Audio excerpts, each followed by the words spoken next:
Welcome students. Last लेक्चरमध्ये आपण introduction to chemical coordination, introduction to hormones, introduction to endocrine glands हा भाग पाहिला.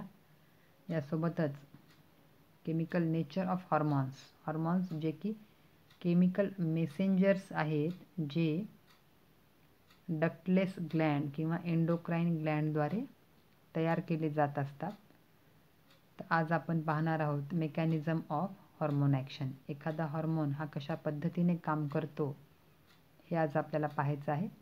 Hormones are released in a very small quantity.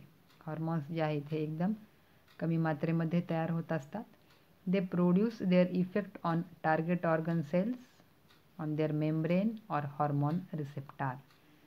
आता हे जे काही हॉर्मोन्स आहेत हे त्यांच्या टार्गेट ऑर्गन सेलवर काम करत असतात. ओके. आणि टार्गेट ऑर्गन म्हणजे ज्या पर्टिक्युलर ऑर्गनद्वारे त्या हॉर्मोन्सच्या संदर्भातली एखादी ॲक्टिव्हिटी दाखवली जाते त्याला आपण म्हणतो target organ.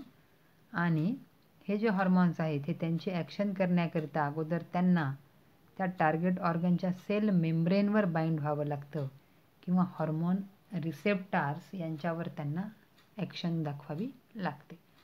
The hormone receptors may be on the cell membrane or may B intracellular. हे जे रिसेप्टार्स आहेत, हॉर्मोन रिसेप्टार्स, ज्या ठिकाणी हॉर्मोन्स हे येऊन त्या ठिकाणी अटॅच होतील, तर असे रिसेप्टार्स हे दोन ठिकाणी पाहायला मिळतात. एक तर रिसेप्टार्स ऑन सेल मेम्ब्रेन आणि number second receptors that are intracellular. एक तर रिसेप्टार हे बाहेरच्या बाजूला म्हणजे सेल मेम्ब्रेनवर असू शकतात किंवा रिसेप्टार हे आतमध्ये ज्याला इंट्रासेल्युलर याही पद्धतीचे पाहायला मिळतात. A hormone receptor complex is formed and this leads to biochemical changes in the target tissue. जेव्हा एखादा हॉर्मोन हा टार्गेट सेलवर, टार्गेट ऑर्गनवर काम करत असतो तेव्हा तो त्यावर असणाऱ्या रिसेप्टारसोबत बाइंड होतो. एक हॉर्मोन रिसेप्टार कॉम्प्लेक्स तयार होतो आणि त्यानंतर बायोकेमिकल चेंजेस ह्या त्या टार्गेट ऑर्गनमध्ये पाहायला मिळतात. फर्स्ट पाहूत mode of hormone action through membrane receptors. ठीक आहे. म्हणजे हॉर्मोनची जी ॲक्शन आहे यासाठी आवश्यक असणारे जे रिसेप्टार्स हे कुठं प्रेझेंट आहेत, त्यांच्या प्लाझ्मा मेम्ब्रेनवर, आउटर कव्हरवर. Hormones like catecholamines, peptides, polypeptide hormones, these are not lipid soluble. काही हॉर्मोन्स आपले आहेत जसं कॅटेकोलामाइन, पेप्टाइड किंवा पॉलीपेप्टाइड हॉर्मोन्स, तर हे लिपिड सोल्युबल हॉर्मोन्स नाहीत. And therefore they can not enter through their target cells through plasma membrane. आणि lipid soluble नसल्यामुळे हे जे हॉर्मोन्स आहेत हे त्या टार्गेट ऑर्गनच्या सेलमध्ये डायरेक्ट एंट्री करू शकत नाही. दे can not enter. These non-steroid water-soluble hormones interact with water receptors which initiate metabolic activities. तर यामध्ये आता ॲक्शन कशी घडते, तर हे जे नॉन स्टिरॉइड असणारे वॉटर सोल्युबल हॉर्मोन्स आहेत हे इतर सरफेस रिसेप्टारसोबत इंटरॅक्ट होतात आणि त्यामुळं मेटाबॉलिक ॲक्टिव्हिटीजला ते सुरुवात करतात. सिम्पली काय, अगोदर आलेले हॉर्मोन्स हे त्या टार्गेट सेलवर असणारे जे काही रिसेप्टार्स आहेत यांना ते पहिल्यांदा बाइंड होतात. एक हॉर्मोन रिसेप्टार कॉम्प्लेक्स तयार केला जातो आणि मग पुढची रिॲक्शन ही होत असते. Molecules of amino acid derivatives, peptide hormones, they bind to specific receptor molecule that are located on the plasma membrane. आता सांगितल्याप्रमाणे हे जे वेगवेगळ्या प्रकारचे हॉर्मोन्स आहेत हे हॉर्मोन्स यांच्यासाठी स्पेसिफिक रिसेप्टार हे प्लाझ्मा मेम्ब्रेनवर पाहायला मिळतात. The hormone receptor complex causes the release of enzyme adenylate cyclase from the receptor cells. मग काही ज्या रिसेप्टार सेल्स आहेत यांच्याद्वारे काही एन्झाईम्स तयार केले जातात जसं ॲडेनिलेट सायक्लेज. तर हा जो एन्झाईम आहे that is released from the receptor site. जेव्हा हॉर्मोन रिसेप्टार कॉम्प्लेक्स हा तयार होतो त्यावेळेस मुख्यतः ॲडेनिलेट सायक्लेज हा एन्झाईम हा तयार केला जातो. This enzyme form cyclic AMP from ATP of the cell. तर जेव्हा हा एन्झाईम इतर नॅचरल सेल्सला, जेव्हा हा एन्झाईम जो आहे हा इतर नॅचरल सेल्स जे आहेत यांच्यावर ज्या रिसेप्टार सेल आहेत पर्टिक्युलरली त्यापासून तो तयार होत असतो. And this enzyme converts or form cyclic AMP from ATP of the cell. या एन्झाईममुळं ATP मॉलिक्युल्स जे आहेत याचं रूपांतर AMP ॲडेनाईन मोनोफॉस्फेटमध्ये करत असतात. Cyclic AMP activates enzymatic action. या सायक्लिक AMPमुळं त्या सेलमध्ये एन्झाईम ॲक्शन चालू होते. The hormone act as first messenger while cyclic AMP is the second messenger. जर विचार केला तर पहिला जो मेसेंजर आहे जो येऊन अटॅच होणार आहे तो आहे हॉर्मोन. आणि या हॉर्मोनच्या बाइंडिंगमुळं किंवा हॉर्मोन रिसेप्टार कॉम्प्लेक्समुळं हा सायक्लिक AMP हा सेकंड मेसेंजर हा तयार केला जातो. Other kind of second messengers are calcium ion, cyclic AMP and IP3 that is inositol triphosphate. आता हे जे आहेत हे वेगवेगळे सेकंडरी मेसेंजर्स आहेत की जे हॉर्मोनचं बाइंडिंग त्या टार्गेट सेलवर जेव्हा होत असते तेव्हा सेकंडरी मेसेंजर म्हणून हे घटक तयार होत असतात. Hormone is a primary messenger and cyclic AMP and these are secondary messengers. हा झाला एक प्रकार ज्यांच्यामध्ये आपल्याला लिपिड सोल्युबिलिटी पाहायला मिळत नाही. या ठिकाणी बघा फिगर हॉर्मोन दाखवलेला आहे FSH, बरोबर आहे. हा की स्टिरॉइड बेसही नाही. FSH हॉर्मोन हा प्रोटीन बेस असणारा हॉर्मोन आहे आणि ह्याच्यासाठी असणारे रिसेप्टार हे प्लाझ्मा मेम्ब्रेनवर आहेत, बाइंड होतात. त्यामुळे पहिला रिस्पॉन्स हा तयार होत असताना हॉर्मोन रिसेप्टार कॉम्प्लेक्स तयार झाला. यामुळं सेकंडरी मेसेंजर्स तयार झाले जसं सायक्लिक AMP, IP3 किंवा कॅल्शियम आयन्स. बायोकेमिकल रिस्पॉन्स दिला जातो आणि त्यानंतर त्या हॉर्मोनची ॲक्च्युअल ॲक्टिव्हिटी त्या टार्गेट ऑर्गनवर आपल्याला फिजिओलॉजिकल रिस्पॉन्सेस या स्वरूपात पाहायला मिळते. त्यानंतर mode of action through intracellular receptors. काही जे हॉर्मोन्स आहेत जसं स्टिरॉइड, थायरॉइड हॉर्मोन्स हे लिपिड सोल्युबल आहेत and therefore they can pass easily through plasma membrane of the target cell into the cytoplasm. आणि लिपिड सोल्युबल असल्यामुळं हे प्लाझ्मा मेम्ब्रेनमधून सहज आत एंट्री करू शकतात आणि ते सेलच्या सायटोप्लाझममध्ये स्टेबल राहू शकतात. इन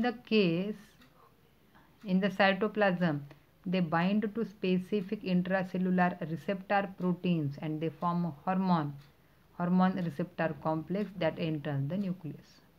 आता यामध्ये जेव्हा हॉर्मोन्स हे सायटोप्लाझममध्ये एंट्री करतात तर अशा वेळेस ते काही स्पेसिफिक इंट्रासेल्युलर रिसेप्टार्स जे आहेत त्यांच्यासोबत बाइंड होतात, एक कॉम्प्लेक्स स्ट्रक्चर त्या ठिकाणी तयार करतात आणि मग त्या सेलचा जो न्यूक्लियस आहे the hormone receptor complex binds to the specific regulatory site of DNA. आणि न्यूक्लियसमध्ये हे जे हॉर्मोन रिसेप्टार कॉम्प्लेक्स तयार होतात हे एका स्पेसिफिक रेग्युलेटरी DNA साईटला बाइंड होत असतात. The activated gene transcribe mRNA which directs protein synthesis and enzymes in the cytoplasm. बरोबर आहे. सायक्लिक रेग्युलेटरी साईट DNAची तयार केल्यानंतर ॲक्टिवेटेड जे जीन्स आहेत ते ट्रान्सक्राईब होतात, म्हणजे त्यावर असणारी इन्फॉर्मेशन ही जशाला तशी पुढे पाठवली जाते which direct the protein synthesis and enzymes in the cytoplasm. ज्याचा परिणाम म्हणून प्रोटीन्स जे आहेत प्रोटीन सिंथेसिस आणि एन्झाईम्स सायटोप्लाझममध्ये असणारे यांच्यावर पाहायला मिळतो. Action of lipid soluble hormone is slower but it is long lasting. जर कंपॅरिझन केलं तर प्लाझ्मा मेम्ब्रेनवर ज्यांचे रिसेप्टार प्रेझेंट आहेत त्या पेप्टाइड किंवा प्रोटीन डेरिव्हेटिव्हचे जे हॉर्मोन्स आहेत त्यांच्या तुलनेत यांची ॲक्शन स्लो आहे परंतु फास्ट ॲक्टिंग त्यांची पाहायला मिळते. This is about the how they act receptors. बघा या ठिकाणी एक्झाम्पल हॉर्मोन्स आहे इस्ट्रोजन, जो लिपिड सोल्युबल आहे त्यामुळे त्याने प्लाझ्मा मेम्ब्रेन जी आहे तो क्रॉस करून आत आलेला आहे. आत आल्यानंतर जो जीनोम आहे, न्यूक्लियस आहे, यामध्ये जो न्यूक्लियस आहे यामध्ये आपल्याला जिनॉमिक लेवलला या हॉर्मोन्समुळे बदल पाहायला मिळतात. म्हणजे हा दुसरा प्रकार आहे. पहिल्या प्रकारात आपण पाहिलं की ही जी लेडीज आहे, बरोबर आहे, तर ह्यांच्या बॉडीमध्ये तयार होणारे किंवा इतर कोणीही असतील तर त्यांच्या बॉडीमध्ये तयार होणारा द इस्ट्रोजन हॉर्मोन आहे, याचे रिसेप्टार्स हे इंट्रासेल्युलर आहेत. तर काही FSH सारखे हॉर्मोन आहेत ज्यांचे रिसेप्टार हे सेल लेवलवर किंवा प्लाझ्मा मेम्ब्रेनवर पाहायला मिळतात. न्यूक्लियसमधला जो जीनोम आहे त्यावर ते ॲक्ट करतात, ज्याचा परिणाम म्हणून पर्टिक्युलर प्रोटीन सिंथेसिस हे केलं जातं. Next is the major endocrine glands. Major endocrine glands in the body are, first is the hypothalamus present in the diencephalon. Then is the pituitary gland, ज्याला हायपोफायसियल ग्लँड असं देखील म्हणतात, हायपोथॅलॅमसच्या exactly खाली. त्यानंतर pineal gland, we know that pineal gland is present from roof of the epithalamus. Then thyroid gland neck रिजनमध्ये आहे. पॅराथायरॉइड Gland, thyroid ग्लँडच्या दोन्ही बाजूला वरती आणि खालती पॅराथायरॉइड ग्लँड आहेत. Then thymus gland, adrenal gland, pancreas. आता ॲड्रेनल ग्लँड जिला आपण सुप्रारिनल ग्लँड असंही म्हणतो. त्यानंतर आहे पॅनक्रियाज. मग आहेत गोनॅड्स, याच्यामध्ये टेस्टिस आणि ओव्हरी असे दोन्ही जे काही ऑर्गन्स आहेत हे इन्क्लूड केल्या जातात. याशिवाय डिफ्युज्ड एंडोक्राइन ग्लँड्स हे आपल्याला पाहायला मिळतात. फिगरमध्ये तुम्ही पाहू शकता त्यांची नावं आणि त्यांची पोझिशन. त्यापैकी आपल्याला पहिलं ग्लँड्युलर स्ट्रक्चर बघायचं आहे hypothalamus. Origin, it is ectodermal in origin, एक्टोडर्मपासून तयार झालेली आहे. Position, it is located at the floor of diencephalon, डायन्सेफिलॉनचा जो फ्लोअरचा भाग आहे त्या ठिकाणी ही हायपोथॅलॅमस ही ग्लँड पाहायला मिळते. Function, major function of hypothalamus is to maintain homeostasis. जे इंटरनल ॲटमॉस्फिअर आहे बॉडीचं ते मेंटेन ठेवण्यामध्ये याचा महत्त्वाचा रोल आहे. It controls the secretory activity of pituitary gland by release and inhibiting process. याचे मेजॉरिटी जेवढे काही हॉर्मोन्स आहेत हे पिट्युटरी ग्लँडचे जे काही सिक्रेशन्स आहेत किंवा जे हॉर्मोन्स आहेत तर त्यांना रिलीज करणे किंवा गरजेनुसार त्यांची ॲक्टिव्हिटी कमी करणे हे कंट्रोल करतात. All hormones of hypothalamus are peptide hormones. They are secreted by the neurosecretory cells, so they are called as neurohormones. आता हायपोथॅलॅमसद्वारे तयार होणारे जे काही हॉर्मोन्स आहेत हे न्यूरोसिक्रेटरी सेल्सद्वारे तयार केले जातात, ज्यांना न्यूरोहॉर्मोन्स असं देखील म्हणतात. and these hormones secreted by hypothalamus, and they are ADH, antidiuretic hormone, and second one is oxytocin.